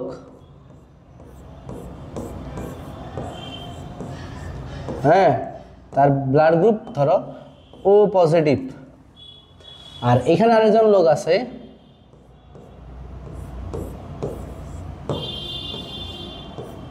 যার গ্রুপ ধরো ও নেগেটিভ। এখন এই নেগেটিভ একে রক্ত দিতে পারবে, কিন্তু এই পজিটিভ তাকে রক্ত দিতে পারবে না। কেন পারবে না? বা দিলেও একবার দিতে পারবে। কেন? ধরো যখন একজন নেগেটিভ ব্যক্তির রক্তের প্রয়োজন, কি নেগেটিভ ব্যক্তিকে আমরা পজিটিভের রক্ত দিব, কার? পজিটিভের রক্ত দিব, তো তখন এর ভিতরে আরএইচ ফ্যাক্টর নাই, আরএইচ ফ্যাক্টর নাই, বা আরএইচ অ্যান্টিজেনটা নাই। আর এর ভিতরে আরএইচ অ্যান্টিজেন আছে, আরএইচ অ্যান্টিজেন বিদ্যমান, অ্যান্টিজেন আছে। তো যার কারণে যখন এর ব্যক্তির রক্ত আমি একে দিব, ফার্স্ট টাইম সমস্যা হয় না। কেন? কারণ এখান থেকে এখানে গেছে, তেমন কোনো প্রবলেম নয়। বাট যখন আমি সেকেন্ড টাইম দিতে যাবো, তখন যখন একে কাছে দিতে যাবো, তার আগে একটা ঘটনা দেখে নাও, যে আরএইচ পজিটিভের রক্তের গ্রুপ যখন এর কাছে যায়, তাহলে এর ভিতরে অ্যান্টিজেন ছিল, এই অ্যান্টিজেন এর ভিতরে গেল। আর আমাদের শরীরে একটা বিশেষ ক্ষমতা আছে কি, যে কোনো অ্যান্টিজেনের বিরুদ্ধে আমার শরীরে কী করতে পারে? অ্যান্টিবডি তৈরি করতে পারে। আর অ্যান্টিবডি তৈরি করলে এই অ্যান্টিবডিটা ওর আরএইচ অ্যান্টিজেনকে ধ্বংস করে ফেলবে। ঠিক আছে কি না? তো এই জন্য বলা হচ্ছে যে এখান থেকে যখন আমরা এখানে দিচ্ছি, তখন তার ভিতরে আরএইচ অ্যান্টিজেন চলে গেল। আর আরএইচ অ্যান্টিজেনকে মারার জন্য কি উৎপন্ন হবে? অ্যান্টিবডি। ফার্স্ট টাইমে অ্যান্টিবডি উৎপন্ন হতে অনেক সময় লাগে বলে ফার্স্ট টাইম রক্ত দিলে কোনো প্রবলেম হয় না। বাট সেকেন্ড টাইম যখন তাকে আমরা দিতে যাবো, তাহলে এখানে আবার আরএইচ অ্যান্টিজেন আসলো, আর এখানে আগে থেকেই কি আছে? অ্যান্টিবডি আছে। এই অ্যান্টিবডিটা এই অ্যান্টিজেনকে কী করে ফেললো? ধ্বংস করে জমাট বাঁধায় ফেলবে। ফলে রক্ত জমাট বাঁধলে ওই ব্যক্তি কী হবে? মারা যাবে। এই জন্য মনে রাখবা, সমজাতীয় ব্লাড গ্রুপের মধ্যে নেগেটিভ পজিটিভকে দিতে পারবে, কিন্তু পজিটিভ নেগেটিভকে দিতে পারবে না। কথা বুঝতে পারছি? এগুলোর ডিসিশন নিতে হবে তোমাকে। শেষ তাহলে আমাদের পড়ালেখা। এরপরে আমরা যাব এই অধ্যায়ের কিছু গুরুত্বপূর্ণ প্রশ্ন। যেমন ধরো ঢাকা বোর্ড 2024 সালে একটা প্রশ্ন আসছে, ডান অলিন্দ, এটা হচ্ছে হৃৎপিণ্ড, এখান থেকে একটা স্পঞ্জ সদৃশ অঙ্গ, আর এটা দেহ। দেখো এক্স বলছে কি এক্স এর গঠন চিত্র বর্ণনা করা। এক্স স্পঞ্জ সদৃশ অঙ্গটা আছে কি ফুসফুস। তাহলে আমরা ফুসফুসের গঠন এই অধ্যায়ে না পরের অধ্যায়ে পড়বো। ঠিক আছে? এবং মানবদেহে অক্সিজেন এবং কার্বন ডাই অক্সাইডের ভারসাম্য রাখার উল্লেখিত প্রক্রিয়াটি বর্ণনা করে পারবা। এবার কুমিল্লা বোর্ড 2024 দেখো, মানবদেহের বক্ষ গহ্বরের বাম পাশে 3 কোণাকার অঙ্গের সংকোচন প্রসারণের মাধ্যমে সারা দেহে গোলাকার রড আকৃতির রক্তকণিকা পরিবাহিত হয়। যেটি রক্তপাত বন্ধে সাহায্য করে। তাহলে দেখো প্রশ্ন বলছে মানবদেহে বর্ণিত কণিকাটি কি হয় রক্ততঞ্চন, অর্থাৎ আমরা আগেই পড়ে ফেলছি না, রক্ততঞ্চন প্রক্রিয়াটা এখানে বর্ণনা করবা। আর ঘ নাম্বার বলছে উদ্দীপকে বর্ণিত অঙ্গটিতে প্রকোষ্ঠ এবং কপাটিকার ভূমিকা বিশ্লেষণ করা। তাহলে প্রকোষ্ঠগুলোর কাজ কি ছিল এবং রক্ত পরিবহন, রক্ত সঞ্চালন এবং কপাটিকাগুলো কি করছে, একমুখী রক্ত প্রবাহে সাহায্য করছে, এগুলো আমরা পাবো। ঠিক আছে, যে চট্টগ্রাম বোর্ড 2024 আসছে, এখানে দুইটা চিত্র আছে, এখানে সূর্যের আলো, এখান থেকে পাতা থেকে পানি বের হয়ে গেছে এবং এখানে তাপমাত্রা আলো। উদ্দীপকের পি চিত্রে শর্করা তৈরির প্রক্রিয়া, অর্থাৎ এটা সালোক সংশ্লেষণ, এটা তোমাদের জীবনী শক্তি অধ্যায়ের প্রশ্ন। সাথে উদ্দীপকের চিত্র কিউ এর জৈবিক কার্য সম্পাদনের উপাদানগুলোর কার্যকারিতা, অর্থাৎ প্রসেদনের আমাদের যে প্রভাবকগুলো আছে সেগুলো নিয়ে পড়তে হবে। ঠিক আছে, এবারে প্রশ্নটা দেখো, চট্টগ্রাম বোর্ড 2024, 50 ঊর্ধ্ব হাফিজ অসুস্থ বোধ করায় ডাক্তারের শরণাপন্ন হলেন। ডাক্তার সাহেব ওনার পরীক্ষা নিরীক্ষা করলেন এবং পরীক্ষাটির রিপোর্ট নিম্নরূপ: বিপি 160/135, এটা মিলিমিটার অফ মার্কারি, সব জায়গায় মিলিমিটার লিখে দিছে, শালার কি বলবো কম্পিউটার অপারেটর গাধা। ঠিক আছে কি না, এখন দেখো উদ্দীপকের বিপি রিপোর্ট হাফিজ সাহেবের যে রোগটি নির্দেশ করে তার কারণ, অর্থাৎ এটা কি উচ্চ রক্তচাপ বা হাই প্রেশার, তার কারণ এবং প্রতিকার আমরা আগেই পড়ে ফেলছি। এইচডিএল এলডিএল এর মান স্বাভাবিক কতটুকু নিরাপদ, এটা আমরা পড়ে ফেলছি। ঠিক আছে, দেখো টাইপ পড়লে তোমার সব সৃজনশীল কমন পড়ে যাবে, স্বাভাবিক। সিলেট বোর্ড 2024, মানবদেহের দুই ফুসফুসের মাঝখানে একটা 3 কোণাকার ফাঁপা অঙ্গ আছে যার মাধ্যমে সারা দেহে এক ধরনের তরল প্রবাহিত হয়। তাহলে দেখো উদ্দীপকের উল্লেখিত অঙ্গটির লম্বচ্ছেদ, অর্থাৎ হৃৎপিণ্ডের লম্বচ্ছেদ অঙ্কন করে ফেলছি। উদ্দীপকের উল্লেখিত তরল পদার্থটি মানবদেহের গুরুত্বপূর্ণ ভূমিকা রাখে, অর্থাৎ উদ্দীপকের তরল পদার্থটি কি রক্ত। এবার তোমাকে রক্তের গুরুত্ব মানে কি, রক্তের কাজ, রক্তের কাজ কি কি ছিল, অক্সিজেন পরিবহন। 2 নম্বর কাজ আছে কার্বন ডাইঅক্সাইড পরিবহন, এবং মানবদেহের ভিতরে বিভিন্ন পদার্থ যেমন ধরো পুষ্টি উপাদান এবং রেচন পদার্থ পরিবহন। শ্বেতরক্তকণিকার কাজ কি, রোগ জীবাণু ধ্বংস করা, এবং হচ্ছে আমাদেরকে অনুচক্রের কাজ কি, রক্ততঞ্চনে সাহায্য করা। এছাড়া হরমোন পরিবহন, অর্থাৎ এক কথা শেষ। তোমার বইয়ে সুন্দর করে একটা পয়েন্ট আছে দেখবা রক্তের কাজ বর্ণনা করা, ওইভাবে যেখানে পয়েন্ট পয়েন্ট পয়েন্ট পয়েন্ট করে আছে তোমরা সেভাবেই পয়েন্ট পয়েন্ট পয়েন্ট করে লিখবা। ঠিক আছে, রক্তের কাজ। এবার চলে যাচ্ছে আমরা দিনাজপুর বোর্ড, এটা যে আমাদের দ্বিতীয় অধ্যায় থেকে বেশি ভালো হবে, এখানকার থেকে দ্বিতীয় অধ্যায়ের বেশি। দেখো উদ্দীপকের জে এবং কে এর মধ্যে পার্থক্য, অর্থাৎ কি এটা যে জে, এটা যে আমাদের কি ঐচ্ছিক পেশি, কে হচ্ছে কি অনৈচ্ছিক পেশি। আমরা যে জীবকোষ ও টিস্যু অধ্যায়টা আছে সেখানে আমরা এটা সুন্দর করে আলোচনা করছি। এবং বলতে চিত্রের এল দ্বারা গঠিত অঙ্গের মাধ্যমে রক্ত সঞ্চালনের প্রক্রিয়া, অর্থাৎ এল হচ্ছে আমাদের হৃদপেশি। হৃদপেশির কোন অঙ্গের পেশি, হৃৎপিণ্ড। তাহলে হৃৎপিণ্ডের মধ্যে রক্ত সঞ্চালন পদ্ধতি আমরা পড়ে ফেলছি একটু আগেই, একদম চমলাক্য। ঠিক আছে, তোমরা একদম ভয় পাবা না, আমার টাইপগুলো যদি তোমরা সলভ করতে পারো তাহলে মনে রাখবো প্রায় 90% প্রশ্ন তোমার। ইদানিং রফিক সাহেব ভালো ঘুম হয় না, অল্প পরিশ্রমে হাঁপিয়ে ওঠেন, ঘাড়ে ব্যথা হয়, বুক ধরপড় করে। চিকিৎসকের শরণাপন্ন হলে তাকে বলা হয় কি ওজন কমানো উচিত এবং চর্বি জাতীয় খাবার কম খাওয়া উচিত, নিয়মিত ওষুধ হবে না। এখন বলছে যে উদ্দীপকের উল্লেখিত খাদ্যের পরিপাক, অর্থাৎ চর্বি জাতীয় খাদ্য কম খাওয়ার কথা বলছে। তাহলে চর্বি জাতীয় খাদ্যের পরিপাক ক্রিয়া আমরা এর আগের ক্লাসটাই পরিপাক অধ্যায় থেকে আপলোড দিছি, সেখানে গিয়ে তোমরা পরিপাক অধ্যায়টা সুন্দর মতো করে ক্লাস করে ফেলবা। উদ্দীপকের রফিক সাহেব তার রোগের কারণ এবং প্রতিকার, অর্থাৎ তার রোগের কারণটা হচ্ছে কি উচ্চ রক্তচাপ এবং তার ঘুম হয় না, অল্প পরিশ্রমে হাঁপিয়ে ওঠে, এটা কার উচ্চ রক্তচাপের লক্ষণ, আগেই পড়ছি। কারণ এবং তার প্রতিকার আমরা পড়ে ফেলেছি। এবার দেখো সড়ক দুর্ঘটনায় মুরাদের অতিরিক্ত রক্তক্ষরণ হয়, ফলে তার দেহের পাম্প যন্ত্রের কাজে সমস্যা দেখা দেয়। জীবন বাঁচানোর জন্য মুরাদের 2 বন্ধু তুহিন এবং শফিন তাদের রক্ত দিতে চাইলে মুরাদ সহ 3 জনের রক্তের গ্রুপ পরীক্ষা করে দেখলেন মুরাদের রক্তের গ্রুপ বি পজিটিভ, তুহিনের এ পজিটিভ এবং শফিকের কি রে ও পজিটিভ। উল্লেখিত অঙ্গটির গঠন বর্ণনা করো, অর্থাৎ হৃৎপিণ্ডের গঠন। তুহিন এবং শফিন উভয়ের রক্তে কি মুরাদ গ্রহণ করতে পারবে, বিশ্লেষণ করো। মনে রাখবা আমাদের মুরাদ অ্যাক্সিডেন্ট করছে, মুরাদের রক্তের দরকার, মুরাদের রক্তের গ্রুপ হচ্ছে বি পজিটিভ। তাহলে বি পজিটিভ রক্তে আমরা কি পাচ্ছি, বি পজিটিভ রক্তে আমরা কি পাচ্ছি, দেখো বি পজিটিভ রক্তে আমাদের অ্যান্টিজেন থাকে বি এবং অ্যান্টিবডি থাকে কি এ। সে তুহিনের রক্ত নিতে পারবে না, কেন?